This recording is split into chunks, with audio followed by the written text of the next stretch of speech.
আচ্ছা, আমি আর ওষুধ খেতে ইচ্ছা করছে না। না বাবা, ওষুধ খেতে হবে, এগুলি অ্যান্টিবায়োটিক, এগুলি পুরাটা কোর্স কমপ্লিট করতে হয়।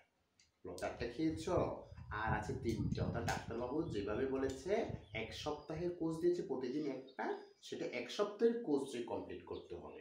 কারণ এগুলো দেওয়া হয় ব্যাকটেরিয়া, প্রোটোজোয়া বা আমাদের যে সমস্ত করা হয়। যদি আমরা নির্দিষ্ট কিছু ওষুধ খেয়ে যদি ভালো হয়ে যায়, পরেরটা না খেয়ে, তারপর ওরা আবার যদি আমাদেরকে সংক্রমণ করে বা অ্যাটাক করে, আমরা এই ডাবল ডোজ খেলেও ভালো হবে না। সেজন্য সবসময় অ্যান্টিবায়োটিক ডাক্তারবাবু যেভাবে প্রেসক্রাইব করেন পুরোটা কোর্স কমপ্লিট করতে হয়, তাহলে রোগ জীবাণু প্রতিরোধ সম্ভব। না হলে কিন্তু এই অ্যান্টিবায়োটিকটা নিলে আমাদের অর্ধেক কোর্স করলে পরে এটা অনেক সমস্যা হবে। বিশেষ করে যক্ষা বা টাইফয়েড এই সমস্ত ডিজিজের ক্ষেত্রে আমাদের নির্দিষ্ট অ্যান্টিবায়োটিক নির্দিষ্ট পরিমাণে নিতে হয়। আমার পুরা খেতে হবে? হ্যাঁ, আর 3টা